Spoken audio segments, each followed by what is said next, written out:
বক্তৃতা শুরু করেন আর হরে কৃষ্ণ বলেই তার বক্তৃতা শেষ করলেন স্বরাষ্ট্রমন্ত্রী অমিত শাহ। স্বরাষ্ট্রমন্ত্রী হিসেবে তিনি সেখানে আসেননি, ভক্ত হিসেবে এসেছেন। মায়াপুরে আসতে পেরে তিনি ধন্য। আজ একথাই তার কর্মসূচির ফাঁকে, মায়াপুরের ইসকন দর্শনের ফাঁকে জানালেন অমিত শাহ। ভোটের বাংলায় ফের অমিত শাহ। মায়াপুরে কেন্দ্রীয় স্বরাষ্ট্রমন্ত্রী আজ এসে পৌঁছন, মায়াপুর ইসকনের অনুষ্ঠানে যোগ দেন। কলকাতা বিমানবন্দর থেকে হেলিকপ্টারে ডিরেক্ট মায়াপুর। সফর সঙ্গী বঙ্গ বিজেপি নেতারা।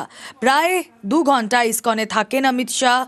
আজ বিকেলেই দিল্লিতে ফিরে যাবেন। হরে কৃষ্ণ বলেই তার বক্তব্য শুরু করেন আজ। ভোটের বাংলায় কোনো রাজনৈতিক কর্মসূচি এদিন ছিল না, তবে অমিত শাহর এই কর্মসূচি, মায়াপুরে আসা এবং সেখান থেকে যে বার্তা তিনি দিলেন, সেখানে কোথাও গিয়ে রাজনৈতিক মহল মনে করছে কৌশলে হিন্দুত্বেই শান দিচ্ছে বিজেপি। রাম রাম ধর্ম মানে আমরা যা ধারণ করি, ধর্ম এগোয় আধুনিকতাকে সঙ্গে নিয়ে। আধুনিকতা ধর্মের শত্রু নয়, একথাও আজ স্মরণ করালেন অমিত শাহ।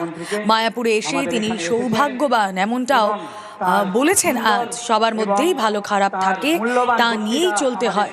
শ্রীকৃষ্ণের মধ্যে বিলীন হওয়াই জীবনের প্রাপ্তি, একথাই আজ মায়াপুর ইসকনের অনুষ্ঠানে এসে বললেন অমিত শাহ।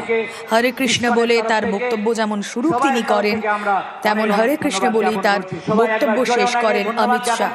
সামনেই বিধানসভা নির্বাচন, তার আগে আবারও অমিত শাহর এই বঙ্গ সফর অত্যন্ত তাৎপর্যপূর্ণ বলেই মনে করা হচ্ছে।